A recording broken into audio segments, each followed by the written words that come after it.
Kasus di Reskrimum dilaporkan warga, Propam panggil pelapor.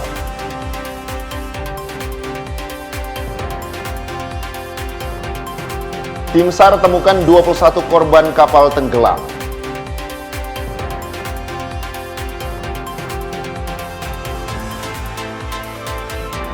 Menteri Agama pastikan hadir di Paskah Nasional 2026 Sulawesi Utara.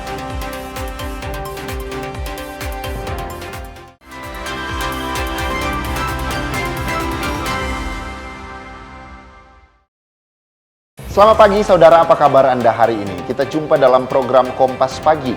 Selain 3 berita utama tadi, Anda juga bisa menikmati sejumlah informasi menarik lainnya yang dihimpun tim redaksi Kompas TV. Bersama saya Devis Pinontoan, inilah Kompas Pagi selengkapnya, hanya di Kompas TV, independen, terpercaya.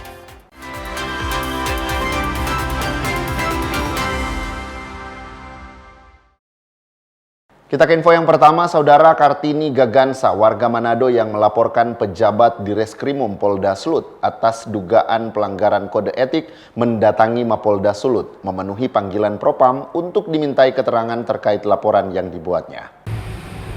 Kartini bersama kuasa hukumnya mendatangi kantor Polda Sulawesi Utara sekitar pukul 13.00 WITA untuk memberikan keterangan terhadap laporan yang dibuat pada 16 Maret yang lalu. Ditemui usai memberikan keterangan di ruangan Paminal 17 Polda Sulut, Kartini melalui kuasa hukumnya menjelaskan bahwa pihaknya telah menyampaikan keterangan secara benar selama pemeriksaan yang berlangsung kurang lebih 2 jam lamanya. Itu 10 pertanyaan. Dan semua pertanyaan itu alhamdulillah puji Tuhan dapat dijawab oleh klien kami Kartini Gagansa itu secara baik dan tepat, sesuai dengan hasil penelitian kami dalam berita acara pemeriksaan itu sendiri. Tentang materinya, tapi pada prinsip dari 10 pertanyaan itu yang ditanyakan tentang apa yang menjadi keberatan daripada klien kami. Dan itu sudah dijelaskan secara rinci di dalam berita acara. Sementara itu di tempat terpisah, Kabid Propam Polda Sulut, Kombes Pol Randolph Unmehopa menegaskan laporan dari Kartini beserta kuasa hukumnya telah diterima dan saat ini sementara berproses. Memang sudah ada laporannya, sementara ini dari Paminal kami untuk melakukan penyelidikan tentang ada laporan tersebut. Itu pasti kita tidak lanjuti. Sebelumnya pihak pelapor menegaskan laporan yang dibuat oleh pihaknya itu berlandaskan pada Perkap nomor 7 tahun 2022 tentang kode etik profesi dan Komisi Kode Etik Kepolisian. Oknum di Reskrimum Polda Sulut diduga telah menyalahgunakan kewenangan dalam penghentian penyidikan perkara dugaan pemalsuan surat tanah yang melibatkan pelapor Kartini Gagansa. Singli Manderes, Kompas TV Manado, Sulawesi Utara. Berita lainnya, Saudara, pemerintah Provinsi Sulawesi Utara melakukan sidak di beberapa pangkalan gas LPG di Kota Manado. Dalam sidak yang dipimpin Asisten 2 Jimmy Ringkuangan, petugas temukan penjualan gas tak sesuai harga eceran tertinggi atau HET. Pemprov Sulawesi Utara bersama Pemkot Manado melakukan sidak dan pengawasan ketat distribusi LPG 3 kg di sejumlah pangkalan Senin sore. Sidak ini bertujuan mengantisipasi dan mengatasi kelangkaan dan memastikan penyaluran LPG 3 kg tepat sasaran. Saat sidak di beberapa pangkalan di Kelurahan Wakoa, tim Satgas mendapati ada yang menjual tabung LPG 3 kg hingga Rp20.000 per tabung, padahal harga eceran tertinggi yang ditetapkan yaitu sebesar Rp18.000. Selain itu, Satgas juga menemukan duplikasi pangkalan di mana pangkalan yang sudah tidak beroperasi dialihkan ke pangkalan yang lain yang tidak terdaftar di Pertamina. Jimmy Ringkuangan, Asisten 2 Bidang Perekonomian dan Pembangunan Setda Prof Sulut, memastikan Satgas Pemprov Sulut akan terus melakukan pengawasan agar distribusi tabung LPG 3 kg tepat sasaran dengan harga sesuai HET. Jadi ada kuota 10% sebenarnya. 10-20% yang bisa diperdagangkan bebas. Nah, kami berpikir mereka menggunakan kuota itu. Kita akan dalami lagi bagaimana proses penjualan yang mereka lakukan. Transaksi mereka rata-rata menutup-tutupi, tidak mau lebih transparan. Kita akan terus lakukan sidak secara berkala dan masif sehingga kita bisa punya data real, ya, bagaimana proses transaksi, harga jual, ketersediaan barang dan lain semacamnya. Selain peringatan keras ke pemilik pangkalan, masyarakat juga diminta untuk segera melapor ke Pemda setempat atau ke Satgas Pemprov Sulut jika menemukan pangkalan yang melanggar aturan distribusi LPG 3 kg. Jimmy Dapar, Kompas TV Manado, Sulawesi Utara. Sementara itu, petugas gabungan dari Satuan Polisi Pamong Praja Kota kembali melakukan penertiban lapak pedagang yang dinilai melanggar peraturan daerah. Penertiban kali ini dilakukan di kawasan Pujasera, Pasar 45, Manado. Puluhan petugas dari Satuan Polisi Pamong Praja mendatangi kawasan Pujasera, Kompleks Pasar 45, Kota Manado, Selasa pagi. Petugas Satpol PP yang didampingi anggota TNI dan Polri ini melakukan penertiban lapak pedagang yang dinilai melanggar peraturan daerah. Beberapa titik yang disembangi diantaranya gedung Pujasera di depan supermarket Jumbo dan beberapa titik kawasan kios pedagang di Pasar 45 yang dikelola Perumda Pasar Manado. Dalam penertiban ini terpantau banyak lapak pedagang yang menjual barang dagangan di luar bangunan kios sehingga menggunakan badan jalan yang menjadi hak pengunjung atau pembeli yang berada di area tersebut. Saat petugas melakukan penertiban, sejumlah pedagang terlihat merapikan barang-barang dagangan secara mandiri dan mengatur kembali di dalam kios sembari dibantu petugas. Namun ada juga lapak pedagang yang ditinggalkan pemiliknya dan langsung ditertibkan oleh petugas dengan cara diangkut ke mobil truk yang disiapkan. Polisi Pamong Praja menyebut langkah penertiban ini sudah melalui prosedur termasuk sosialisasi dan peringatan berkali-kali kepada pedagang di kawasan Pasar 45. Namun kenyataannya masih ada pedagang yang tidak patuh. Kami lakukan penertiban yaitu penegakan peraturan daerah dan penegakan peraturan kepala daerah. Ya, ini penertiban ini menyangkut aturan yang berlaku di pemerintah Kota Manado. Dan untuk pusat kota Taman Kesatuan Bangsa yaitu kami lakukan yaitu di Pujasera tentang adanya permintaan dari PD Pasar yaitu aset pemerintah kota yang diolah dari PD Pasar, pengelolaan PD Pasar untuk pengosongan dan ada pun barang yang dititipkan, ada usaha-usaha yang berkembang di Pujasera kami tertibkan. Karena ini permintaan dari PD Pasar Kota Manado, kami laksanakan penertiban yaitu peraturan Perkada Kota Manado. Dari pantauan Kompas TV, penertiban berlangsung relatif tanpa perlawanan dari pedagang. Saya di Pasar 45 ini. Di kios mana Bapak beroperasi? Oh, di sini. Oh, ini berarti tidak menyewa kios atau? Enggak. Oh, oke. Nah, hari ini ada penertiban. Ya. Bapak tanggapannya bagaimana? Tanggapan saya sih sebenarnya ini kan tidak ada pemberitahuan langsung ke saya. Mungkin ada pemberitahuan tapi saya tidak tahu sama sekali. Bapak sudah berapa lama berdagang di lokasi ini yang bukan kios? Sekitar baru 20 tahun, lebih 25 tahun lah. Oh, tapi kami mendapat konfirmasi bahwa bahwa petugas Satpol PP sudah melakukan sosialisasi dan juga sudah memberikan peringatan berkali-kali. Bapak sendiri? Bagi saya pribadi sih belum dapat informasi, tapi tidak tahu mungkin yang lain ada, tapi saya tidak tahu sama sekali. Oh, tapi tiba-tiba Bapak ada bongkar begini. Tapi Bapak selama ini melakukan ada biaya sewa enggak yang dikeluarkan di sini? Enggak ada. Selain melakukan penertiban di kawasan Pasar 45, sebelumnya petugas gabungan Satpol PP juga melakukan penertiban di Kelurahan Winangun, Kecamatan Malalayang. Yana Mekesingal, Kompas TV Manado, Sulawesi Utara. Informasi berikutnya, aksi pencurian terjadi di sebuah rumah kos di Kota Makassar. Emas dan handphone milik seorang ASN senilai 13 juta rupiah raib digasak pencuri. Polisi akhirnya berhasil menangkap pelaku saat sedang tidur di rumahnya. IM, pria berusia 16 tahun ini, tidak bisa menyangkal saat petugas dari Resmo Polsek Makassar tiba di rumahnya di Jalan Kerung-Kerung, Kota Makassar. IM ditangkap usai tidak lama melakukan pencurian emas seberat 3 gram dan handphone milik korbannya yang berprofesi sebagai PNS. Pencurian ini diketahui saat korban beristirahat di rumah kos milik adiknya di Jalan Veteran dan saat terbangun, korban mendapati kamar sudah teracak-acak dan diketahui pelaku masuk melalui ventilasi udara di lantai 4. Tim Resmo Polsek Makassar yang menerima laporan tersebut, tidak sampai 1x24 jam, pelaku berhasil diamankan di rumahnya di Jalan Kerung-Kerung Makassar saat tertidur, dan petugas mendapatkan cincin emas dan HP milik korban di tempat persembunyian pelaku. Diketahui pelaku merupakan residivis di kasus yang sama. Akibat kejadian ini, korban mengalami kerugian sebesar 13 juta rupiah.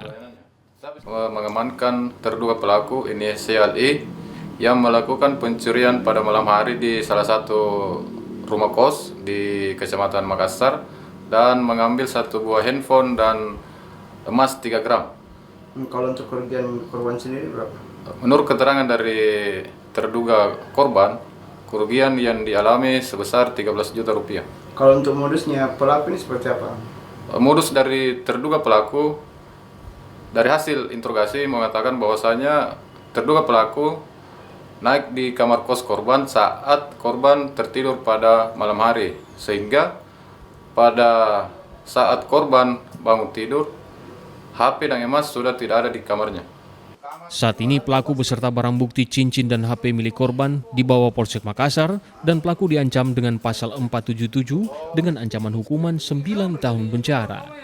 Rama Pratama, Kompas TV Makassar, Sulawesi Selatan. Saudara, 11 orang penyuplai senjata api dan amunisi untuk kelompok kriminal bersenjata ditangkap Satgas Damai Kartens. Dari penangkapan itu, 1 pucuk senjata api beserta ratusan butir amunisi disita. Satuan Tugas Operasi Damai Kartens berhasil mengungkap jaringan peredaran senjata api dan amunisi ilegal untuk kelompok kriminal bersenjata Papua.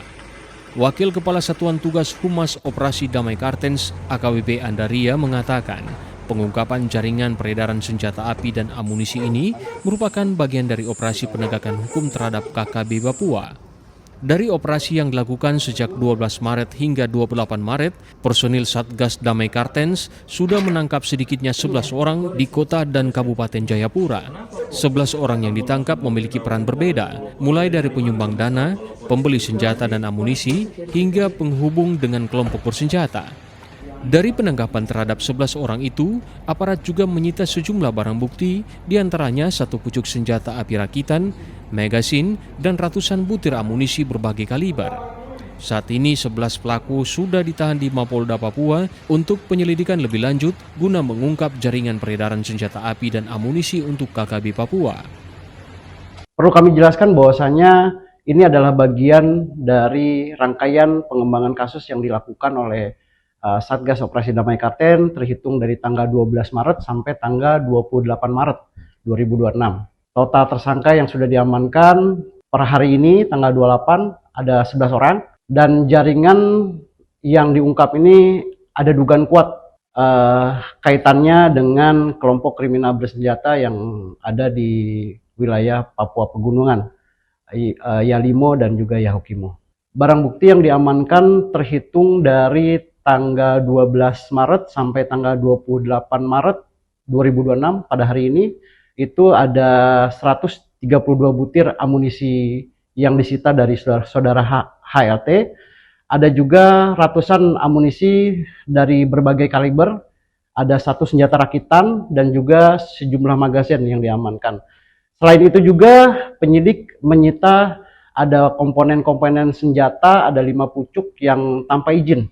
Hal ini menunjukkan adanya peredaran senjata api dan amunisi ilegal yang terorganisir.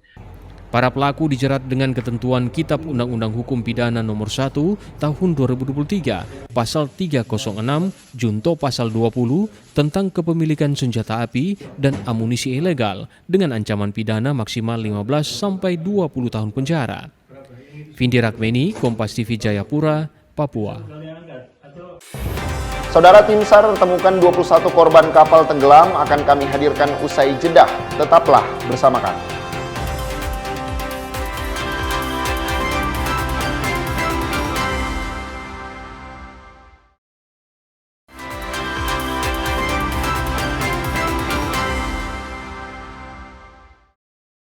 Kembali Anda menyaksikan Kompas Pagi. Saudara, tim SAR gabungan berhasil menemukan 21 korban yang mengalami kecelakaan laut di perairan Maluku Utara. Para korban ditemukan di sekitar perairan Gorontalo. Laporan kecelakaan kapal akibat cuaca buruk diterima pada Minggu malam. Tim SAR dengan menggunakan KN SAR Bisma mulai melakukan pencarian. Pencarian berbuah hasil pada Selasa pagi. Para korban ditemukan bersama longboat dekat dengan rakit milik nelayan di wilayah perairan Gorontalo. Kepala Kantor SAR Palu Muhammad Rizal bilang seluruh korban dalam kondisi selamat, namun ada perbedaan data jumlah korban dengan manifest kapal awal. Hari ini kami berkomunikasi dengan KN SAR Bisma dan RB 216 Gorontalo bahwa pada pukul 08.24 waktu Indonesia bagian tengah, korban berhasil ditemukan masuk dalam area pencarian yang sudah kita bagi dua sektor karena ada dua kapal yang kita gunakan untuk mencari. KN SAR Bisma dari Palu dan RB 216 dari Gorontalo. Alhamdulillah tadi sudah ditemukan pada pukul 8.24 sejumlah 21 orang korban. Dari laporan awal 27 orang yang terdaftar dalam manifest setelah dikonfirmasi oleh tim di lapangan bahwa jumlah yang berangkat melaut tidak sesuai dengan manifest. Dari 27 manifest ternyata hanya 21 orang yang berangkat sehingga proses evakuasi ini hanya 21 orang. Untuk proses evakuasi, seluruh korban akan dibawa ke Pelabuhan Teluk Lalong, Kabupaten Banggai, Sulawesi Tengah, dan akan dikembalikan ke daerah asal. Awalnya kapal Nazila 05 dilaporkan mengalami kerusakan karena diterjang ombak pada Minggu malam di Maluku Utara.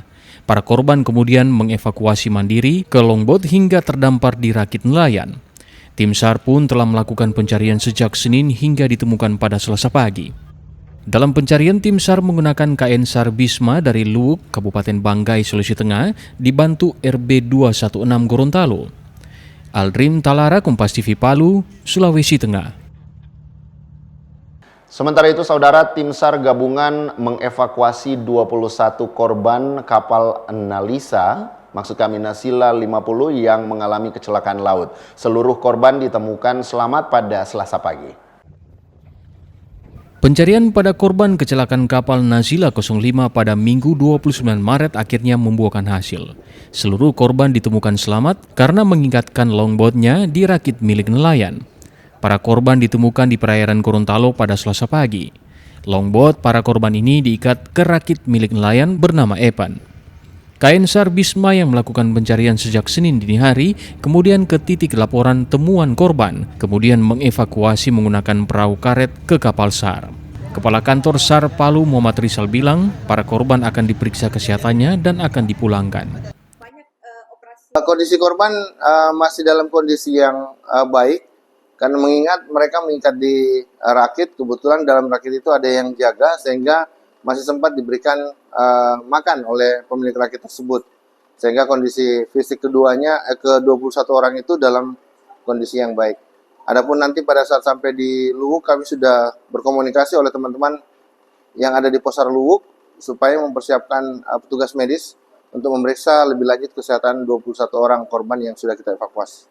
Dari data Basarnas Palu, kapal Nazila 05 merupakan kapal nelayan dari Taliabu, Provinsi Maluku Utara. Data awal ada 27 orang termasuk nakoda dan kru kapal. Namun saat berlayar 6 orang tidak ikut hingga data penumpang yang dievakuasi hanya 21 orang. Dengan ditemukan seluruh korban, operasi SAR ditutup. Tim Liputan Kompas TV Palu, Sulawesi Tengah. Saudara, sepekan setelah Lebaran, harga cabai rawit di kota Gorontalo justru melonjak drastis. Harganya kini tembus hingga Rp110.000 per kilogram. Kenaikan harga cabai rawit terjadi di pasar sentra kota Gorontalo. Saat ini harga cabai rawit mencapai Rp110 hingga Rp120.000 per kilogram. Padahal menjelang Lebaran atau H-1, harganya masih berada di kisaran Rp80 hingga Rp90.000. Pedagang menyebut kenaikan ini menjadi puncak harga cabai rawit setelah Lebaran. Tingginya permintaan dan terbatasnya pasokan dari petani menjadi penyebab utama kenaikan harga. Kalau lapak sekarang di kisaran 115.000, 110, 115. Kalau yang belum PT, kalau yang PT dia 120, 125. Itu harga cabai rawit ya? Iya, cabai rawit.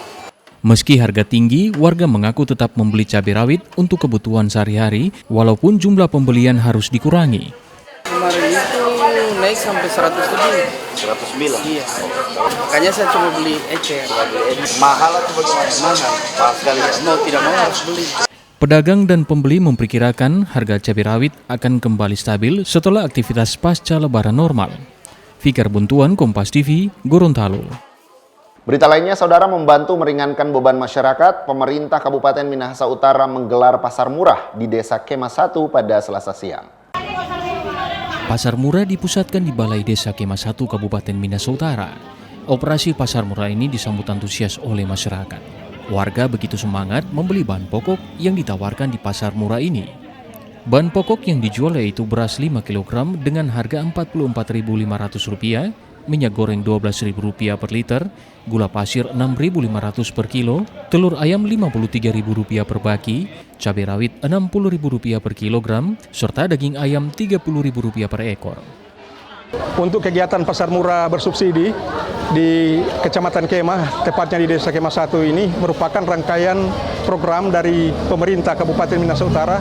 Nah, kegiatan ini merupakan kegiatan yang ke-10 di 10 kecamatan yang ada, dan oleh sebab itu ya tentunya kalau kita melihat pada saat ini begitu besar antusias masyarakat terhadap pelaksanaan kegiatan ini, karena 9 bahan pokok yang kita jual pada saat ini ditawarkan dengan harga terjangkau, harga murah, dan tentunya ini bisa dapat membantu masyarakat dalam rangka untuk mensejahterakan bagi masyarakat yang ada di Kabupaten Minahasa Utara.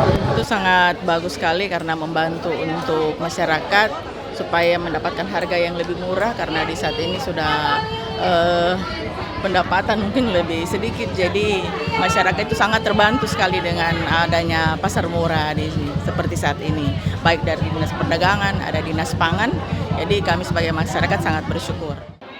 Pemkab Minahasa Utara di tahun 2026 ini rutin menggelar pasar murah di sejumlah wilayah kabupaten. Jimmy Dapar, Kompas TV, Minahasa Utara, Sulawesi Utara. Informasi panitia bertemu Menteri Agama dan pastikan hadir di Pasca Nasional 2026 akan kami hadirkan usai jeda berikut.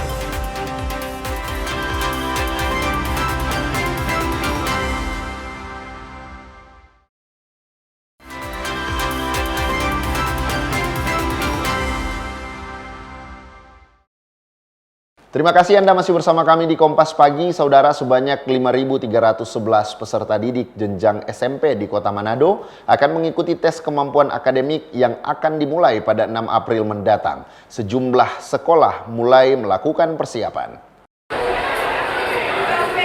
Dinas Pendidikan Kota Manado telah mengerahkan seluruh sekolah yang terlibat untuk memastikan para siswa mengikuti tes kemampuan akademik, termasuk menjamin kesiapan perangkat dan jaringan internet. Kepala Dinas Pendidikan Kota Manado Bart Asa bilang, di tahun ini pelaksanaan TKA akan diikuti oleh 5.000 lebih peserta didik dari 94 sekolah. Dan total secara keseluruhan untuk jenjang SMP dan sederajat ada 94 satuan pendidikan dengan jumlah peserta didik 5.311 siswa.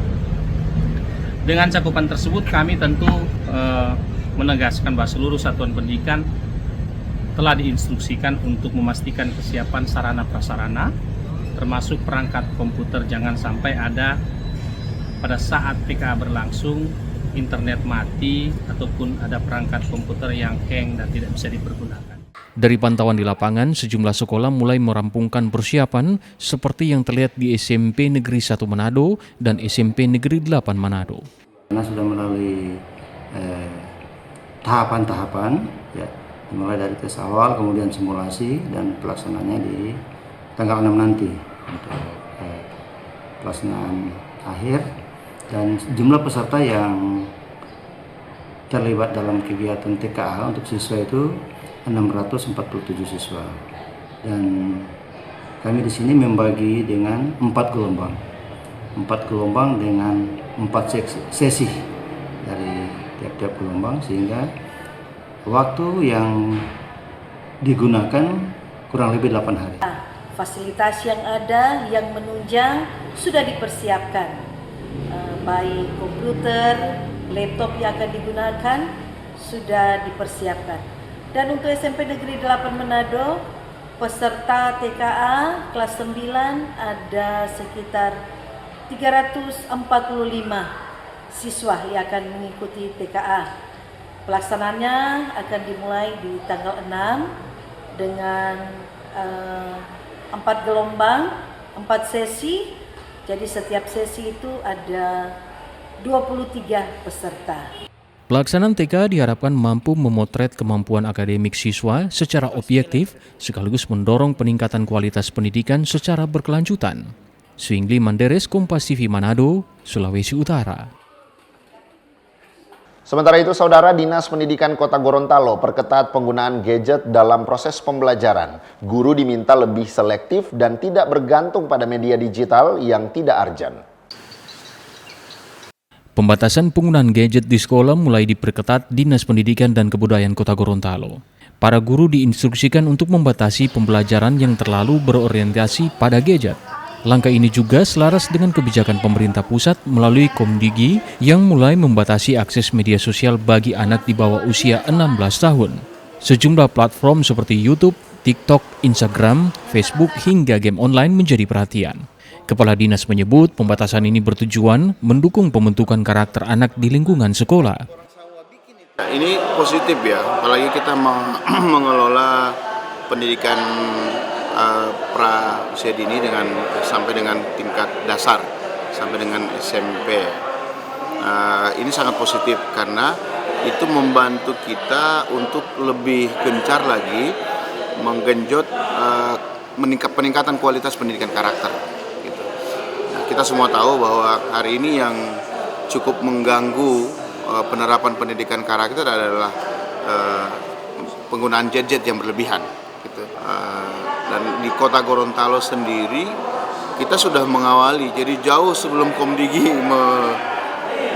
mengeluarkan kebijakan ini, wali kota kita justru lebih awal. Pak Haji Adhan Nambia itu sudah mengeluarkan instruksi wali kota terkait dengan 1 jam bersama keluarga gitu. Jadi 1 jam tanpa HP di rumah. Kapan mereka bisa gunakan HP? Ketika pembelajaran meminta itu untuk menggunakan media. Sebagai alternatif, sekolah diminta mengoptimalkan fasilitas seperti laboratorium komputer dan metode pembelajaran langsung.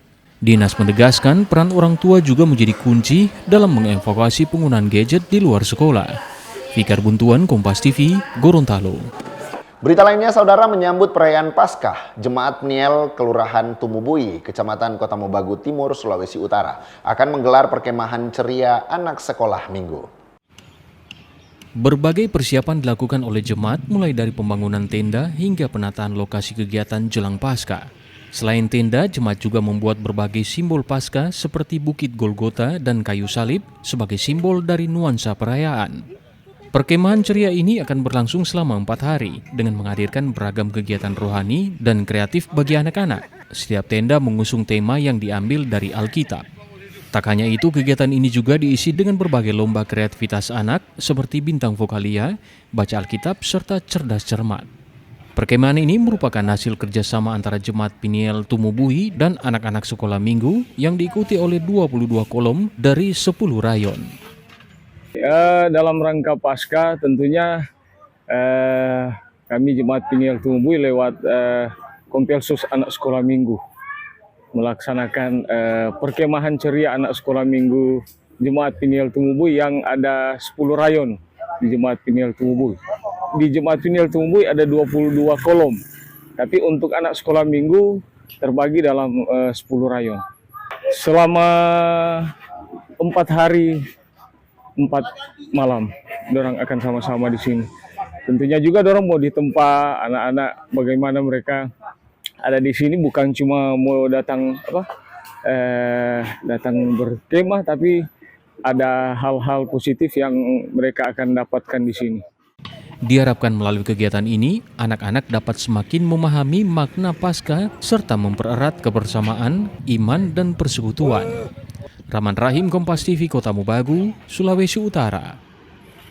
Saudara, Panitia Paskah Nasional Sulawesi Utara terus mematangkan persiapan kegiatan perayaan Paskah Nasional yang akan dipusatkan di Megamas Manado. Selain ibadah agung, pagelaran seni dan budaya yang mengangkat kearifan lokal Nusantara akan ditampilkan di acara perayaan nanti pada 8 April 2026. Seperti inilah suasana persiapan perayaan Paskah Nasional di kawasan Pohon Kasih Megamas Manado. Sejumlah kumpulan musik tradisional klarinet nampak sedang fokus berlatih. Sementara kelompok tarian lainnya juga menggelar persiapan dengan beragam jenis tarian Nusantara. Di bagian lain, kelompok paduan suara juga tengah mempersiapkan diri agar bisa tampil maksimal di acara puncak perayaan Paskah nanti. Kawasan Pohon Kasih Megamas Manado telah ditetapkan oleh panitia untuk menjadi pusat perayaan Paskah Nasional nanti. Selain persiapan ibadah agung dan pegelaran seni budaya, panitia juga memastikan kehadiran ribuan peserta di tanggal 8 April nanti. Jadi hari ini kami mengadakan gladi kotor kedua. Saya bersama-sama dengan seksi acara dan koordinator seksi acara bersama perancang materi acara atau boleh dikatakan yang mendesain pegelaran kebangsaan ini. Jadi saya menyampaikan juga ini seluruh kepada warga gereja Sulawesi Utara, bahkan seluruh warga gereja se-Indonesia, bahwa acara ini akan menampilkan pegelaran kebudayaan atau pegelaran kebangsaan. Jadi pegelaran kebangsaan yang terwakili etnis seluruh Nusantara. Jadi di sini kami mendesain acara yang namanya pegelaran kebangsaan karena momen Pasca Nasional ini kami tidak terhenti pada seremonial. Ibadah itu sangat penting dan sungguh penting. Tetapi momen ini kami menciptakan suatu momen kebersamaan yang kami akan menampilkan desain materi acara yang menampilkan kebiasaan atau tradisi yang berbaur, artinya kalau dalam turisme itu ada namanya atraksi. Reki Langi juga berharap seluruh masyarakat khususnya jemaat dan umat gereja bersama-sama hadir dan turut mensukseskan acara akbar perayaan Pasca Nasional di Manado nanti. Doni Arai, Sheryl Selano, Kompas TV Manado, Sulawesi Utara. Sementara itu, Saudara Menteri Agama Republik Indonesia Nasaruddin Umar menyatakan kesiapannya untuk hadir di Paskah Nasional 2026 di Kota Manado, Provinsi Sulawesi Utara. Kepastian kehadiran Menteri Agama terungkap saat tim panitia pelaksana bersama perwakilan gereja-gereja di Sulawesi Utara bertemu langsung dengan Menteri Agama bersama jajarannya pada Selasa siang. Menteri Agama Nasaruddin Umar memastikan hadir di Pasca Nasional 2026 gereja-gereja di Sulawesi Utara pada 8 April 2026. Kepastian ini terungkap saat tim panitia pelaksana yang dipimpin Ketua Panitia Pasca Nasional Reki Langi bersama perwakilan gereja-gereja Sulawesi Utara yang dipimpin Ketua BPMS Sinode Gemim Pendeta Adolf Katuk Wenas. Di pertemuan tersebut, Menteri Agama juga memberikan arahan terkait pelaksanaan Pasca Nasional di Sulawesi Utara. Peringatan itu juga ada ibadahnya, tetapi tidak kehilangan kemeriahannya. Jadi ada tadi penjelasan Pak Menteri, ada pendalaman, pemahaman keagamaan itu juga itu tetap ada dalam perayaan tersebut, tetapi juga kemeriahannya juga tetap ada. Pak Menteri sudah menyampaikan beliau akan hadir. Ketua Panitia Pelaksana Reki Langi menyatakan apresiasi atas sambutan hangat Menteri dan kesediaannya untuk hadir di perayaan Pasca Nasional di Manado nanti. Yang pertemuan hari ini penuh sukacita yang difasilitasi oleh Ibu Dirjen Bimas Kristen dan Bapak Dirjen Bimas Katolik. Ini sungguh kami bersyukur karena dalam perayaan Pasca Nasional gereja-gereja di Sulawesi Utara kami sangat berterima kasih karena didukung penuh oleh Bapak Menteri, bahkan ada beberapa arahan yang menyangkut hal-hal yang menyangkut toleransi, bagaimana kita di dalam menjalankan atau mendesain suatu acara ini perlu terukur sekali. Sementara Ketua BPMS Gemim Pendeta Adolf Katuk Wenas mengajak semua warga gereja untuk menyukseskan perayaan Pasca Nasional di Manado lewat kehadiran di tanggal 8 April nanti. Sekarang kita sebagai penanggung jawab gereja-gereja yang melaksanakan Pasca Nasional ini di Sulawesi Utara untuk kita bekerja sama, bahkan untuk kita menggerakkan umat untuk bersama-sama dalam perayaan tersebut, bahkan mendoakan itu supaya pelaksanaan itu boleh berlangsung dengan baik. Dalam perayaan Pasca Nasional 2026 yang akan dipusatkan di kawasan Pohon Kasih Megabas Manado ini, selain ibadah agung, panitia pelaksana akan menyuguhkan pagelaran budaya Nusantara bertemakan kebangsaan. Doni Arai, Kompas TV. Saudara jangan kemana-mana, usai jeda kami akan hadirkan informasi olahraga. Tetaplah di Kompas Pagi.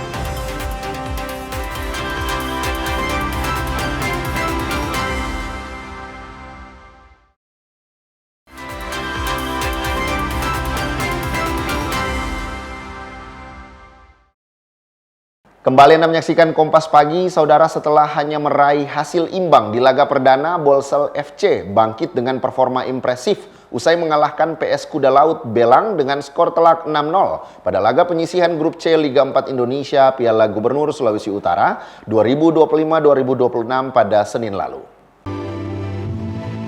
Kemenangan ini menjadi modal penting bagi Bolsel FC dalam menjaga peluang lolos ke fase berikutnya dengan satu laga penentuan tersisa. Bangkit setelah awal mengalami kekalahan, pelatih kepala Bolsel FC Sandri Daun mengungkapkan rasa syukur atas hasil maksimal yang diraih timnya.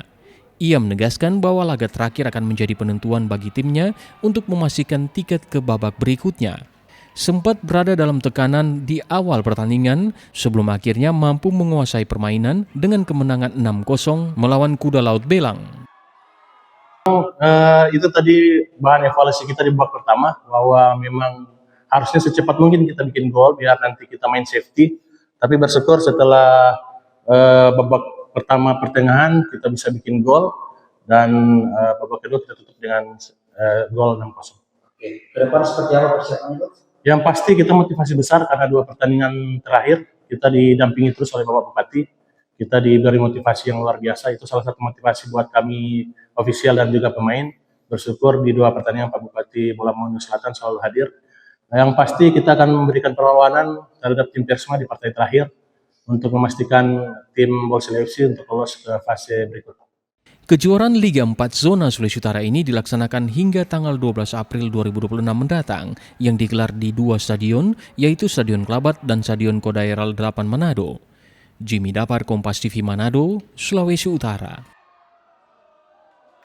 Saudara, usai mengalahkan PSMU Minahasa Utara dengan skor telak 2-0, Persma 1960 akhirnya keluar sebagai juara Grup C. Laga ini digelar di Stadion Klabat Manado pada Selasa sore. Persma Manado berhasil mengamankan kemenangan 2-0 atas PSMU dalam laga yang berlangsung di Stadion Klabat Selasa siang. Persma Manado membuka keunggulan pada menit ke-33 melalui Aymar Muhammad. Gol tersebut tercipta lewat sundulan kepala setelah menerima umpan matang dari Subu dari sisi kiri pertahanan PSMU. Sejak awal pertandingan, kedua tim tampil hati-hati dengan mengandalkan permainan bertahan. Namun, Persma Manado mampu membongkar pertahanan PSMU dan unggul hingga babak pertama berakhir dengan skor 1-0 tanpa tambahan gol. Memasuki babak kedua, pertandingan berjalan lebih terbuka. Di penghujung laga, tepatnya di menit ke-88, Persma Manado berhasil menambah keunggulan menjadi 2-0 melalui gol spektakuler Saiful Indra Cahya. Bek Persma tersebut mencetak gol langsung dari tembakan penjuru yang tak mampu diantisipasi kiper PSMU. Manajer Persma Manado Christian Yokung mengapresiasi kerja keras tim yang mampu menjaga konsistensi permainan hingga akhir laga. Saya pikir kita sudah lolos. Dengan poin 6 ini kan kita berarti sudah lolos grup. Apalagi kita adalah juara grup di grup C sendiri. Dan sebenarnya kita lagi bersiap juga nanti akan masuk di grup berikutnya karena hampir dipastikan kita akan satu pool grup dengan tim Persmin juga. Jadi kita Persma sudah sangat siap karena kita yakin kita akan menjuarai untuk Liga 4 Regional Sulawesi Utara. Runner up maupun pool tetap siap. Kita sangat siap. Kalau runner up berhadapan dengan siapa kira-kira? Kalau runner up kita kemungkinan akan berhadapan, mungkin kalau yang di sebelah itu kan ada Puma yang di tim sebelah. Tapi sebenarnya target kita siapapun untuk klub yang ada di zona Liga 4 ini, Persma sudah sangat siap. Dengan kemenangan 2-0 ini, Persma Manado kokoh di puncak klasemen Grup C dan dipastikan lolos ke babak berikutnya. Jimmy Dapar, Kompas TV Manado, Sulawesi Utara. Saudara, Klabat Jaya Sakti 13 FC kembali meraih hasil positif setelah mengalahkan Persibom Bola Mongondo dengan skor 3-1 dalam laga penyisihan Grup B Liga 4 Indonesia Piala Gubernur Sulawesi Utara 2025-2026 pada Senin lalu. Pertandingan di Stadion Klabat Jaya Sakti 13 tampil efektif dan mampu memanfaatkan peluang dengan baik. Jalannya pertandingan, Klabat Jaya Sakti 13 membuka keunggulan melalui gol Muhede pada menit ke-42. Memasuki babak kedua, mereka langsung menambah 2 gol cepat lewat Bangka dan Mokoginta, memperlebar jarak menjadi 3-0. Persibom Bola Mongondo sempat memperkecil ketertinggalan melalui gol Raja Paputungan pada menit ke-60.